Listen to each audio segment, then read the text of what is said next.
So one of the reasons that we're motivated to make this teaching tool is because our MPA program is built around 5 broad program level competencies that we want every graduate to finish with. Several of those competencies, specifically 3 and 5, tie in with the idea of analyzing, thinking critically, and making arguments in competency 3. And then in competency 5, we're focused on competency to communicate and interact productively with a diverse and changing workforce and citizenry, which again is tied closely to building arguments that are sound and also tied to the needs and goals of the audience. And so this teaching tool is meant to help fit in with what faculty choose to do in their own classrooms in different areas of public administration that relates to these 2 kinds of skills. Well, inasmuch as the program level competencies guide what we do in the classroom and inform our approaches to assignments and how we structure the curriculum and the interplay between the courses, we also recognize and embrace the opportunity that learning occurs outside of the classroom as well, right? Any chance we have an opportunity to talk to a student, we're going to seize upon that to hopefully help you move towards success in the best way. So that's why we've developed these videos. We know we cannot replace what you're going to learn in the classroom, but we can offer up some supplements and get the conversation started. Arguments have a unique role in every course, right? Some of that is based on the professor, some of that is based on the nature of the course, some of that is based on the learning objectives for that course.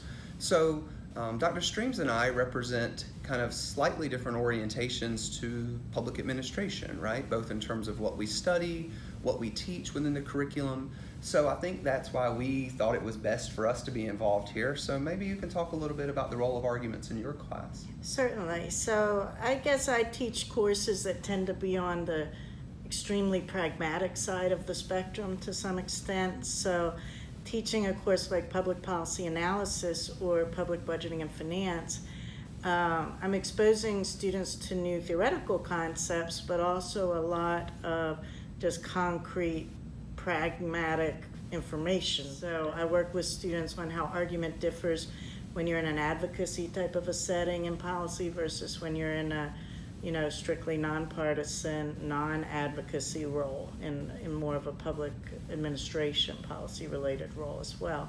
And so my arguments tend to be very much based on fairly concrete kinds of evidence. And there's maybe somewhat less room for subjective creativity and drawing theoretical items and so forth together in new ways.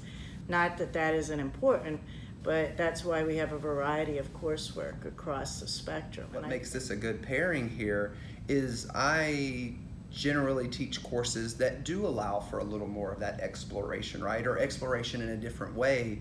Thus, arguments have a fundamentally different purpose in those courses, right? Whether it's something like org theory or personnel or the intro, the seminar on public administration, it's more of an environment where a student is really trying to study, begin to build arguments, begin to build logical progression and movement in a way where not the rigidity, but some of the structure that is required and is needed in your courses takes on a different role, right?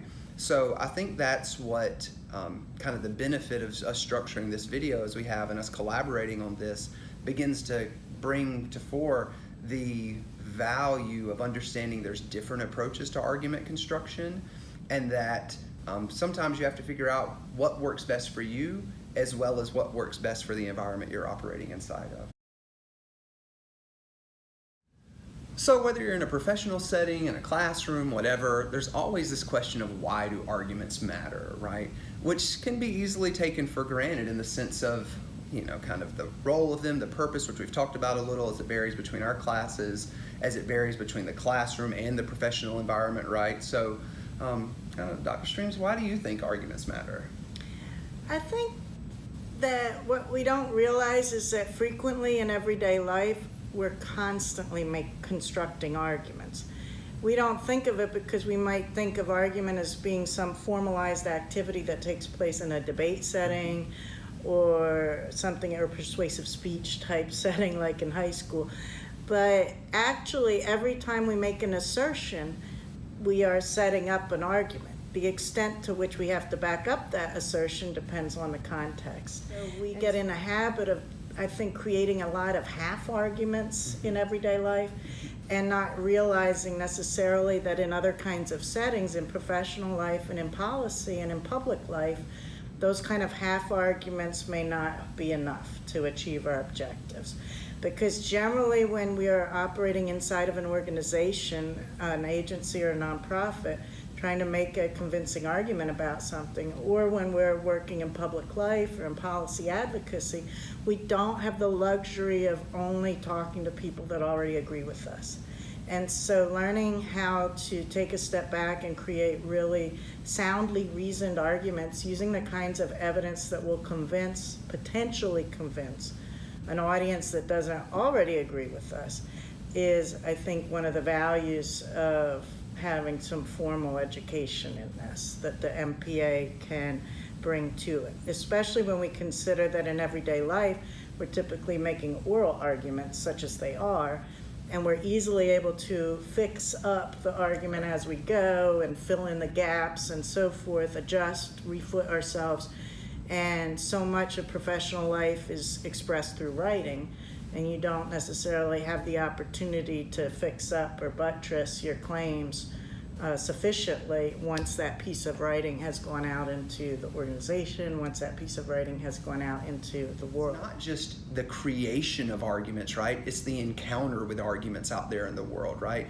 In the professional setting, in the public setting, how do you begin to kind of read the construction of an argument, right? Not necessarily to take it apart, but as many of our students are currently, and as many more will be in the future, they're overseeing other employees, overseeing entire agencies and divisions to ensure that sound, defensible arguments that will serve the public good emerge, right, from the workers that are there as well as the institution itself. So I think that's, for me, why arguments have, as you touched on, they have such an important role in kind of personal life and just the lived experience as a whole, right?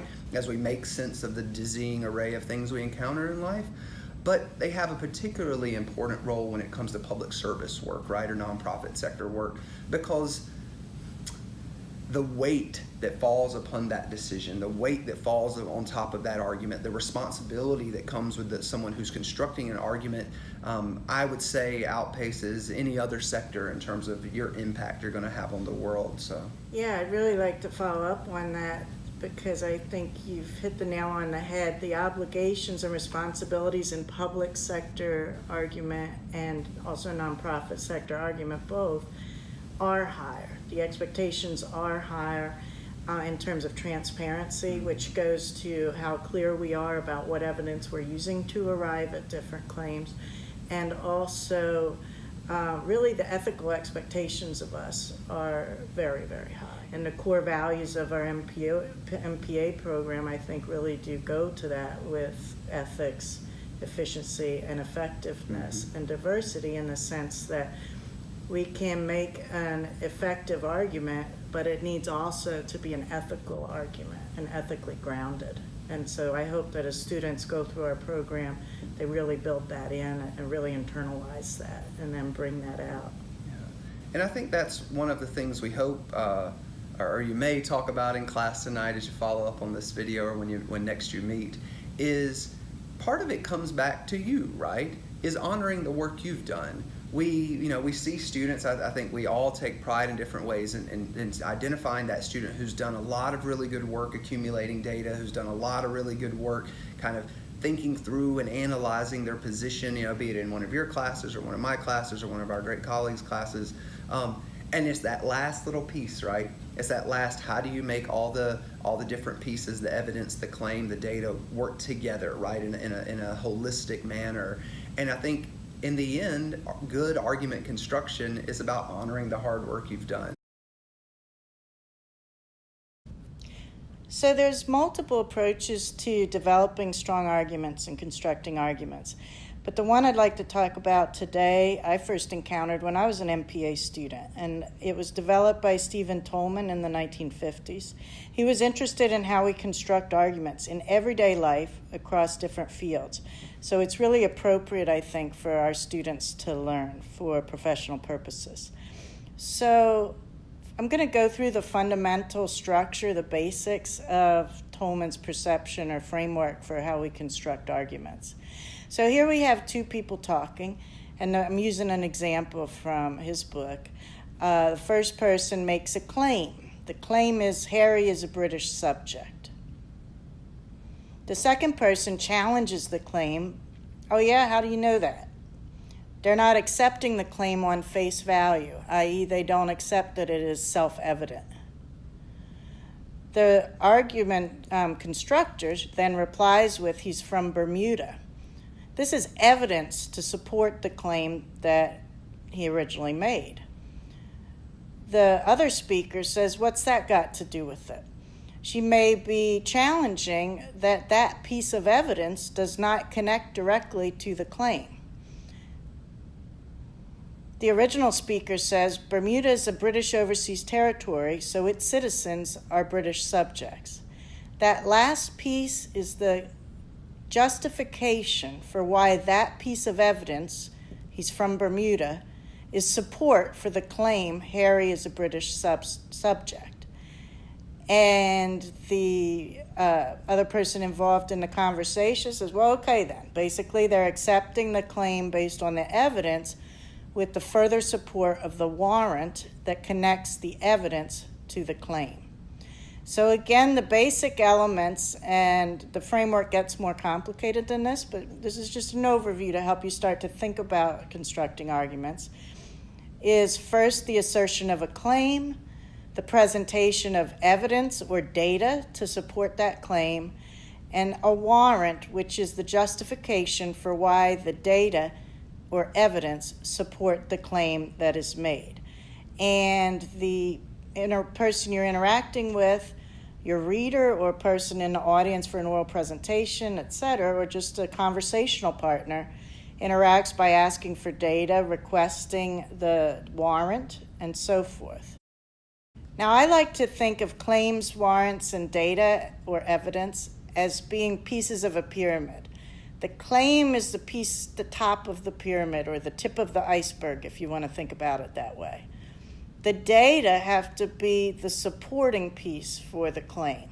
Without evidence, the claim is subject to challenge, and unsupported claims really don't have to be paid attention to in professional life. So it's important to start thinking about how we construct arguments to support the claims that we make. Warrants are not always made explicit, but if we're challenged about data or the relationship that the evidence we present, why it matters for that claim, then what we're being asked for is that warrant. And so we may need to make that explicit, especially when we're communicating in written form so that the person we're making the argument to is not interacting with us in real time. It becomes especially critical to think hard about this, because you won't get a second chance to convince that person with a warrant down the road if they're reading your report, for example, or your organizational memo. In real life, we often also might choose to begin with the data and then drive downward and end with the claim. This might be the process that we follow when we're developing an argument, because first, if we don't know what claim we want to make, we expose ourselves to a lot of resources, develop evidence, and then, based on which evidence we think is most credible, then we establish the claim and see our path forward to the argument that we're going to make. However, when we present that argument subsequently, we'll often reverse that order and start with the claim, because a lot of time in professional writing, we're not holding the bottom line till the end. It's not supposed to be a game of suspense for your reader or the people you're interacting with. You're often wanting to reveal your claim first and then reveal the evidence to support it. So what a beneficial thing to talk through there, right? Really kind of helping everyone, certainly me, kind of better understand what it means to construct a sound argument, right? Using Toulmin's framework. I think in addition to that, what's really important and what we always have to be mindful of in the public sector, and certainly what our competency number 5 goes to, is making sure that you understand the people you're communicating with, right? And in our program, we really focus on having a mindfulness for the citizens ultimately, right? Those are the people you're serving, whether you're in a public sector organization, a nonprofit sector organization, you're serving the people. But there's many audiences we have to be aware of, right, as we build an argument. That's everything, the audience we're speaking to, be that your supervisor, be that the elected officials, be that a department director, an agency head, whatever, or the people ultimately, or the media. It's knowing those subtleties that exist out there in that space, right? And that the only way we get to a place of understanding those subtleties and letting those inform the way we construct our argument is beginning to have a mindfulness for contextual dynamics, right? The context within our division, within our agency, right? And as we all know, what constitutes resources you can use to build your argument or resources you can't use can vary greatly depending on the populations you serve, the elected officials you possibly serve, and where you are in the country, what level of government you're operating in, right?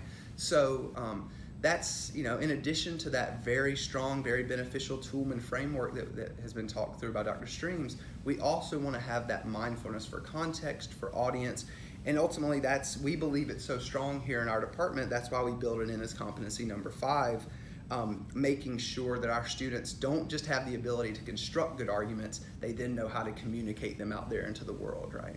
That's when they come alive, that's when you make a difference. So in our field, right, in our discipline, the obligation to effectively use resources is so great, right? As we've talked about a little in terms of the obligation we have to the public and the responsibility that comes with that, serving the public and what have you. But there's also this very unique importance that arrives within our discipline, just arrives as an adult, right, in terms of how you effectively use resources, right? So maybe talk a little bit about what that means to you. Sure, I think that we talked already about the idea that oftentimes in everyday life we don't necessarily support our claims with much evidence. Right.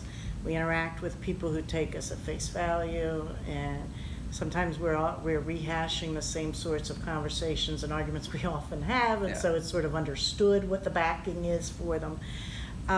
But in professional life, of course, that no longer really applies. And so even though in different fields and different parts of our curriculum and in different kind of workplaces, we're trying to support various types of assertions, maybe an assertion about theory or the validity of a theory or the applicability of a theory, an ethical claim, or a really just sort of straight operational, practical claim, about something. In any of those cases, we may appeal to different types of evidence, but there's still going to be a hierarchy of strength of types of evidence. And so if we're unaware of that hierarchy, we may tend to sort of hang around too much at the bottom layer of it and not take the time and effort to delve into higher quality resources that have more legitimacy and that will help us make a stronger argument. Right.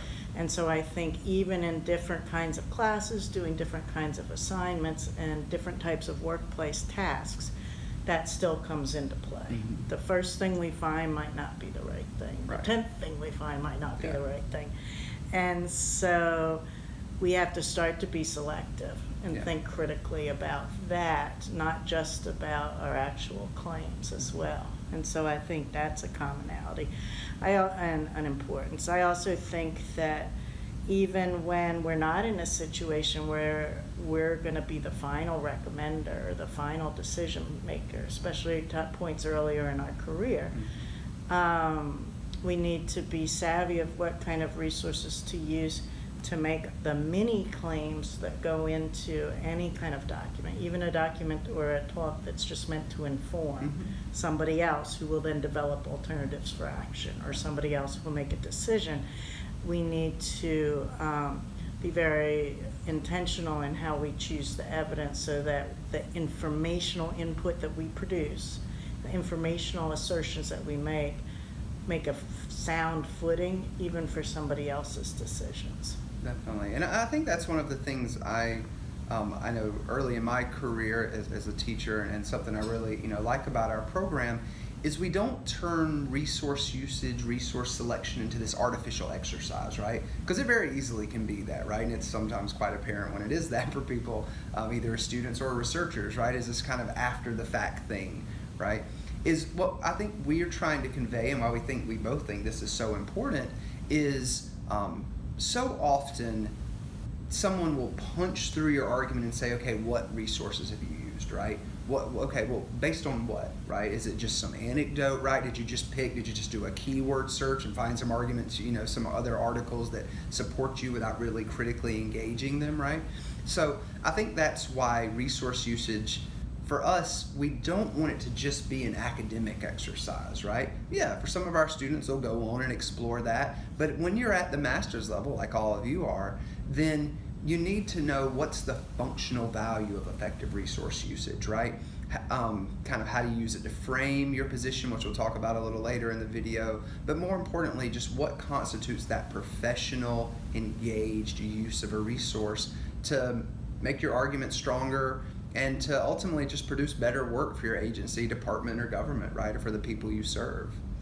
Absolutely, and I think depending on the context and the course or the workplace task, different types of evidence and resources are going to be appropriate. So sometimes it may be very, primary data, quantitative data and research methods or in a research report at work, or it might be, qualitative types of data, surveys, interviews, focus groups.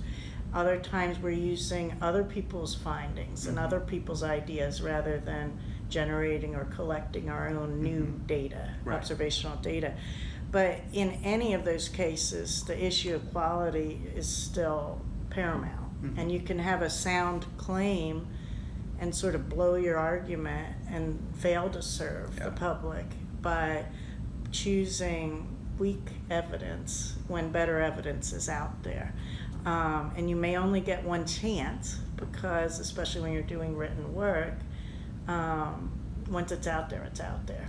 Right? And as we discussed. And so I think it's really critical, particularly now more than ever. You've mentioned earlier the idea that we're just awash in evidence. We're awash, or I should say we're awash in content.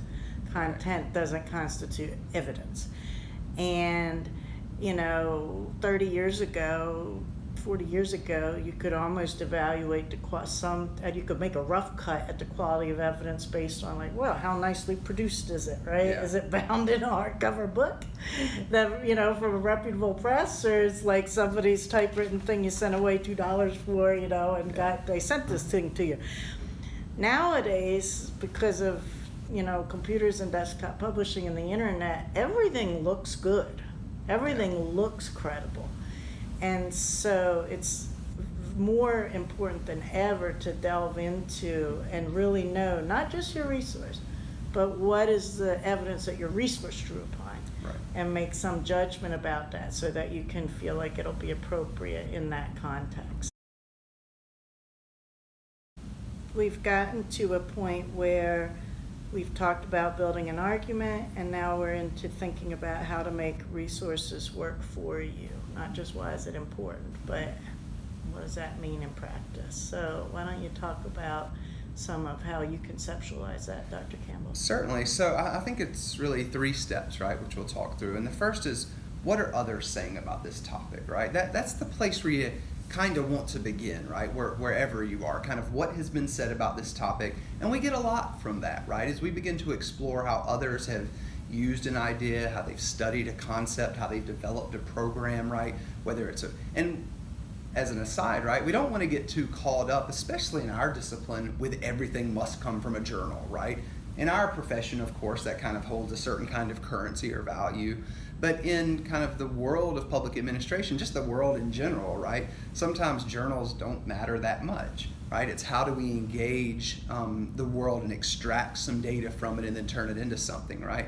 So what others are saying about a topic just doesn't have to be what random scholar at this university or think tank thought about it, right? It can also be the focus group you held. What do these people think about it, right?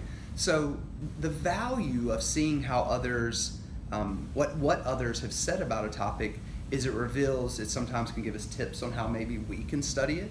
It sometimes exposes cleavages that we can begin to interrogate and see if there's deficiencies in the way they've worked across some argument, right? Or they've built to some assertion or made a claim, right? So, some would say maybe it helps you triangulate your position and things like that. But that very first step is some of the deepest value that comes from engaging with other resources, whatever their nature, is it helps you begin to see what others have said about a topic. And I think the magic we all see in the classroom and all experience in our personal lives is sometimes the last spark that you need to really breathe life into your argument and position on something is getting a good handle on what others have said, right? Either it confirms or maybe you end up leaving an argument or throwing down a journal article because you disagree so much, right? The second is, there's overlap here, of course, is what kind of argumentation have others used, right? What's the logic? What are the assumptions, right? Reading, exposing yourself to other perspectives on an issue allows you a great way to get to that tacit level of understanding, that deeper belief system, right? Sometimes the soul or the essence of what an agency or a university or a group of researchers or a group of citizens think about something out in the world, right? Whatever you're studying.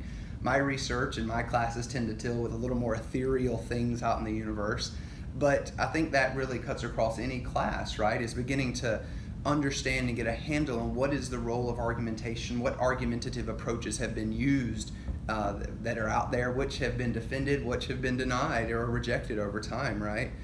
And then I think third, and maybe this is, will vary a little between all classes, is it's not about finding an argument you believe is strong and then subordinating your ideas to it, right? And I think I know in our meetings and stuff and just discussions we have in the hallways in the department, is we really want students to not just, this is what you said earlier, to not just go look for a bunch of articles, at least in my classes. I don't want students to go and look at a bunch of articles and say, ooh, that's the one I agree in, and then build everything around that argument, right?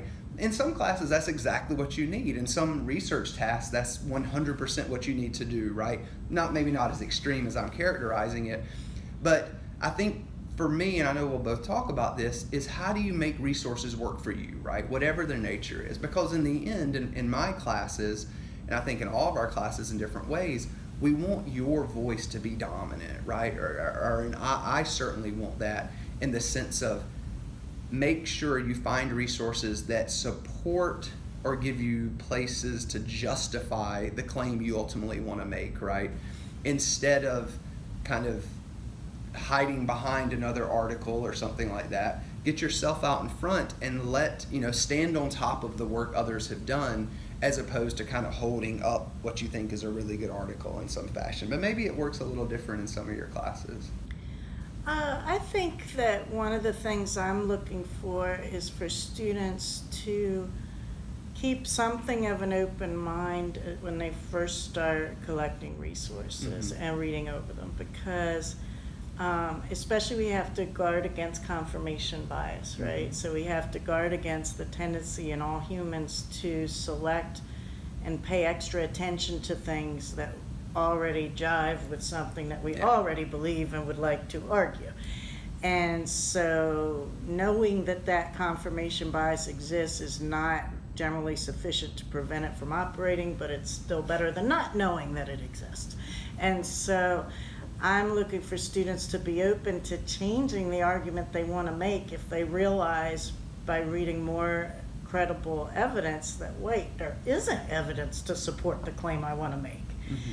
And if that evidence, and in fact the evidence that is credible is going the other way, then I'm looking for you to be willing to change that position, right? Because that's what you may have to do in the workplace or public life, especially when you're in an analytical role as opposed to a political role, for example. And the kind of evidence that politicians can draw upon in their rhetoric is very different from the kind of evidence that the analysts that support them and help them develop their policy positions can draw upon to create the platform, so to speak. And so I'm also looking for students to develop a very critical eye to the agenda of the producers of any evidence that they use. And that could be scholars. It could be a scholar with an axe to grind, right, who is trying to push an idea that maybe has been somewhat, it's been discredited by additional credible evidence that's come along, but they built their career on it, so they're still pushing it. Or it could be data that are being, for example, visualized in a deceptive or a misleading way. Or a lot of times people will present data visually and then right along with it, interpret it, and the interpretation is incorrect, and then they keep on going. And we're conditioned so strongly to pay attention to numbers and to visualizations of numerical data and yet we feel often a little bit intimidated about that. So the tendency is we see there's some chart or table, and then there's someone telling us what that means, and we're just like, oh, that's what it means, and on we go. And I'm really looking to push students to get past that point to where they're actually not going to take that as evidence as face value, as a resource. Like, okay, now I can use that resource to justify X, right? I want them to think hard about, does that make sense? And I'm not talking about necessarily details of statistical evidence that we may not be ready to evaluate yet, but I'm talking about the kinds of descriptive evidence that is marshaled all around us. Right. And so one of the things people need to start looking out for is multiple entities use the same evidence and come to different conclusions. And so what is the agenda behind their conclusions? Because when you adopt their evidence and use it in the way that they've sort of sold it to you, you now take on their agenda, and it's now subtly become part of your agenda. And if that happens, you want it to be intentional and not out of, oh, it looked credible, so I went with it, right? And I think, and thus the name of kind of this little section of the video is so many of these thoughts, right? This kind of beginning to get to a place where you have a responsible professional orientation to resource usage, right? This begins before you write a single thing, right? I mean, it's not always, right? We were kind of going to talk about how it's not a linear process here in a little bit, but you really want to be firm and have strong footing as you begin to think about how you're going to use resources, how you orient towards them, and having this mindfulness, right? Of sometimes you can sneak an agenda in the back door of a really well put together research report or a very well polished journal article in a very reputable, a very polished article within a very reputable journal, right? And you want to make sure you're not kind of carrying that forward for another person and not having that mindfulness, right? And all of this begins before you ever write a single word, right? Or maybe it should in some instances, right? But how you end up making these mistakes is when you let the selection of resources, or you enter into this sort of mechanistic approach at the end, right? Well, I got to have my 3 citations, right? So let me go grab them frantically, right?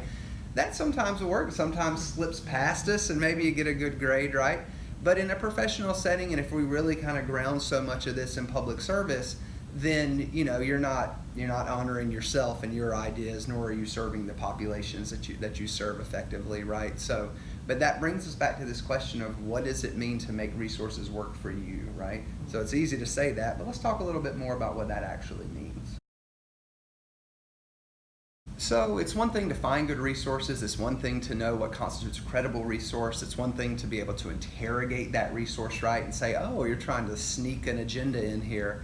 But it's another thing to really make a resource work for you, right? And that's what we want our students to do. That's what we want you to do when you leave this program and you're getting a promotion. And you get a promotion because you use resources effectively, right? As well as plenty of other things, of course. But for you, what does it mean to effectively use a resource, and how do you make it work for you?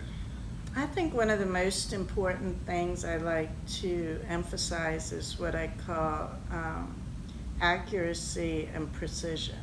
And so imagine you're shooting an arrow at a target, right? If your arrow misses the target altogether, then you're inaccurate. But if you shoot 10 arrows and all the arrows miss the target, but they all cluster around where the first arrow hit, then you're being precise, but also inaccurate, okay? If instead you shoot your first arrow and hit the bullseye, and then you hit a bunch more arrows, and a few of them are on the target around the first one, but a lot of them are spraying out real widely off of the target, right? There you're accurate, like your average position is correct, but you're imprecise. And I use that metaphor a lot with students when I'm trying to teach about resource usage because, and argument construction, because there's plenty of information that is accurate that is not germane to the argument you're trying to make.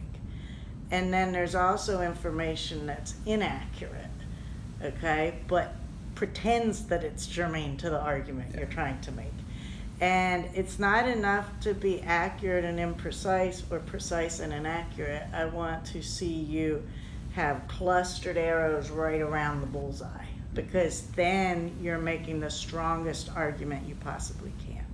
And so a lot of times when we're starting out and we're learning this way of thinking and doing things for the first time, there's a tendency, it's like anything when you do it the first time and you're a novice, or the first, 20 times you do something, you're still a novice, right? And when we're a novice, every step is really time consuming and we have to think carefully about everything we're doing. None of it has become automatic. None of these good habits and practices have become automatic yet. And so when we are a novice, therefore, we might tend to think that a resource, let's say a literature search, even though that's only one kind of resource usage, right, or type of resource, but we might think that process. And we think, well, it's a defined step. We're going to do this step. And then we get our 20 things or 10 things or whatever, and hopefully they're going to be meaningful. And then we just move on. And if it turns out they're not all meaningful, well, we'll just use them anyway because we found them. That tends to lead to either accurate and imprecise or precise and inaccurate, one way or the other thing. And so those are key aspects I'm trying to get people to be aware of. And that's something that as you move through the educational system, the expectations for that get a lot higher. Mm-hmm. And so when you're in graduate study, the expectations are higher for precision and accuracy than they were in undergrad. And as you advance in the workplace, those things also, those burdens and expectations grow higher and higher as well. And so that's an aspect of using resources effectively that I really try and work on. Mm-hmm. And trying to make people take a step back and think about that, not just get so buried in the actual things that they're reading, and again, it's something that comes with practice, and that's why you have to do these things. You don't just do one paper, you have to do a lot of talks, you have to do a lot of papers, so that you get to the point where some of it becomes easy enough that you can develop that process. And the point you made there about, it takes practice, right? It takes time, right? As with anything in life, especially something as complex as encountering a multitude of other perspectives about a target, about a topic you're researching, and then doing that analysis, synthesis approach, right? One of the things I really focus on in terms of how you make a resource work for you or make resources work for you is thinking through what's your relationship to a resource, right? And I think, you have to keep it around you in some fashion, right? And so what do I mean by that, keep it around you, kind of treat it like your little pet, is you ultimately want to get to a place, and you have to at some point, as you said, right, either as you ascend up the academic ladder or ascend within, your agency and get promotions and stuff, is you have to be able to have a dialogue with resources, right? This is almost like a recursive relationship or whatever you want to call it, in the sense of, okay, what's going on here? What do you think? Here's what I think, right? And that's usually with a piece of paper, right? You don't have the benefit of engaging that person unless you have a lot of time to pull all of their research on a topic and explore what they've said, right? Or an agency's last 5 years of reports. And that's just not realistic, right? But if you're going at the point where you can begin to have a healthy relationship with resources and begin to have this sort of dialogue, that's when you get to a place, the same as with every other aspect of life, right? The first time you meet someone, you might not challenge them on something they said, right? You're just taking it in. What's going on here? What's happening? Ooh, this is interesting, right? And if you just stay at that level, then you're hyper vulnerable, right, to just saying this is the greatest article I've ever read and all the answers are in here, right? And that can feel good, right? But you're not really having a responsible relationship with a resource. The same way with a person. Over time, you kind of know the hallmark of the quality of your relationship by the degree to which you can disagree and challenge one another and push one another, right? And that's where you want to get to with a resource, but that takes practice and that takes time. And that's why you can't wait till the very end to go find your resources, right? Because otherwise you won't be able, or it will be very hard to push past that first level of relationship with a resource, right? Because it takes time to challenge it, to interrogate some of these assumptions that may be there, that are always there, to interrogate what may be a hidden agenda behind a resource, right? Be it a person you're interviewing or a journal article or a research report you've pulled from elsewhere. So I think the more you can begin to have healthy relationships with resources, ultimately the better you're going to be at constructing arguments, and the better you're going to be in terms of just producing professional work, whether it's in a classroom or elsewhere. I think one other thing that comes with making resources work for themselves, and I know we both see this a lot in the classroom, is there's a lot of signal there that you can tap into, right, when it comes to engaging with a resource. And again, that's a person or a journal article or a book or a report or whatever. Those citations can be your friends, right? It reveals a lot, in as much as we're sitting here saying the resources you pick, being deliberate about it, that matters, right? It mattered for that person that wrote the report as well, right? So looking and seeing what did they choose to include, what did they choose not to include in this research, right? Now, entering into the dark forest of what someone did not include, right? That can be daunting, but that's the magical space you can get to when you begin to learn a topic just kind of at that medium level, right? Like I know that you know the constellation of arguments that are out there about an argument, and you're like, oh, they never brought up this other thing. Maybe you don't know the authors that have said it, maybe you don't know any of the books on it, and that's okay. But you say, hey, they didn't talk about this thing, and I know that's a way people talk about this topic, right? Why didn't they do that, right? And that's that discovery and emergence process, right? Is you have to begin to take time, be with it, treat it like your little pet, right? These research projects, whether it's writing a report at work or writing a report or doing research in a classroom, building an argumentative memo of some fashion, is it can't be a one-off exercise, and it can't results vary greatly when it's just a thing you do on one day, right?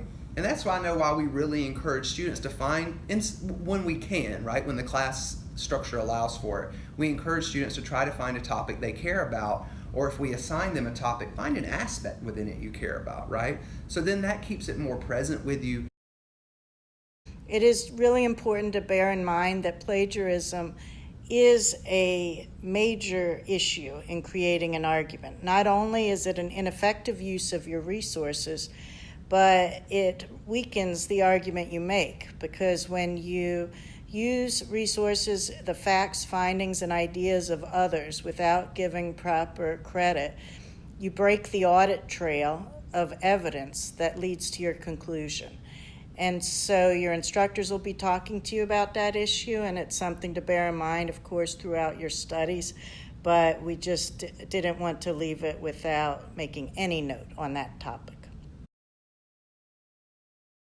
Well, I think what I'd like to leave folks with is the idea that from about the minute you entered kindergarten, people were talking about, your teachers were being told to instill in you this magical substance, which is called the ability to think critically. And that's also part of the MPA, obviously, and it fits into especially Program Competency 3 addresses that in terms of analysis, synthesis, problem solving, and thinking critically.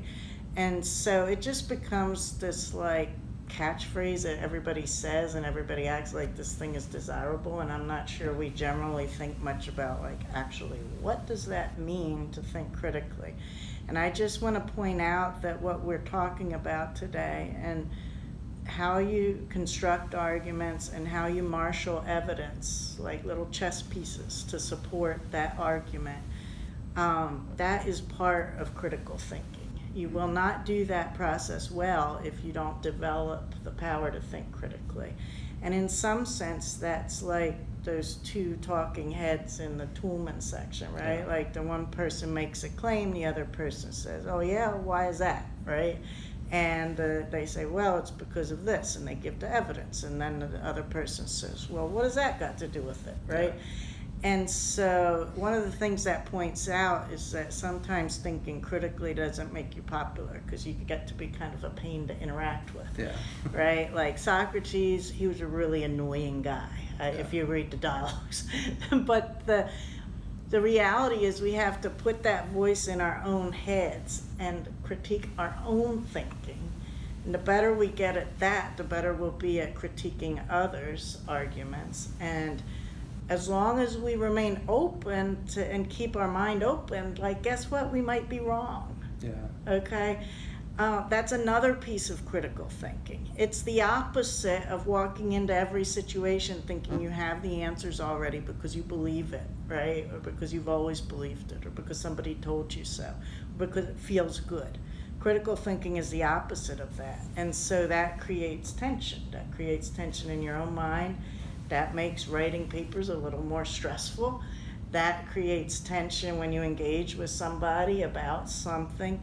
But as long as both parties are acting in good faith to get closer to reality or get closer to a good solution, let's say, or at least a better understanding through argumentation, then those critical thinking, that stance and that willingness to dissect others' arguments and your arguments will only help you to be more effective in public service and help you to avoid certain kinds of ethical problems and help you detect certain kinds of ineffective and ethical issues in the arguments that others are making. And so I want to leave that with people. So well said. And I think that's really what we focus so much of the style of our curriculum, the substance of our curriculum, right, is we want to enable people to succeed, right, like any graduate program does, right?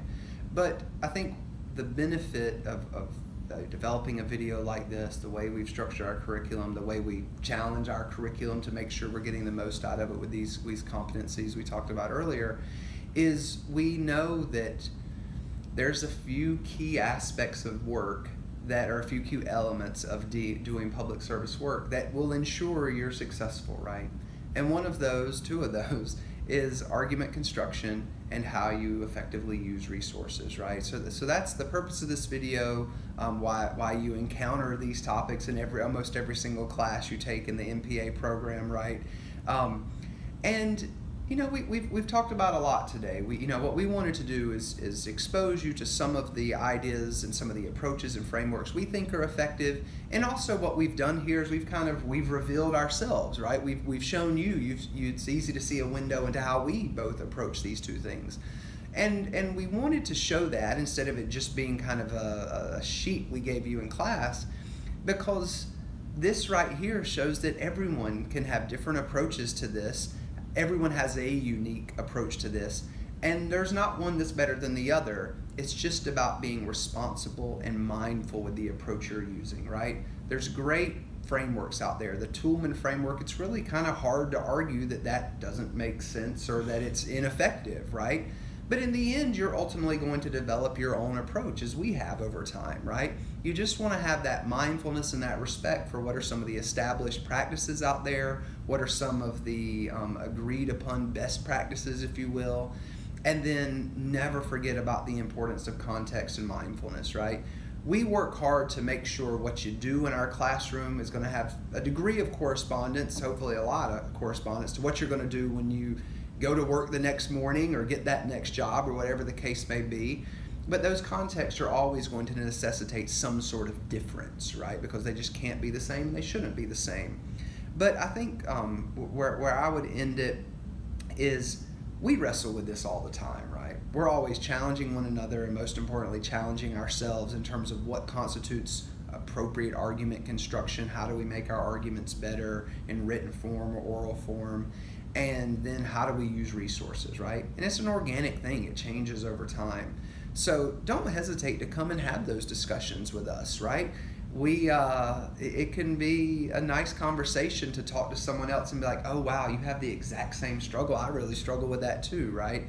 So that's what we're here for. That's what we get paid for. And I know we have a lot of resources on the website that go to this, that get to some of the areas we didn't talked about today. So maybe you could share some of those. Sure. I want to make sure that everybody knows about our communications resources for MPA students. And so that page is designed just really as an entryway for you, divided into a bunch of different sections into resources that could be useful in different classes. So the mechanics of citation format, there's a section on that with good, reliable resources. You want to read more about Toulmin's approach, there's resources for that. You want to read more about how policy analysis analysts, what the people skills are that they need, there's something about that. So, and that's only a little bit of it. How to make your communication more accessible to people in different audiences, there's a section on that. So we're very focused in on a particular area today, but I definitely want you to remember that exists and to check it out throughout your studies. Yeah.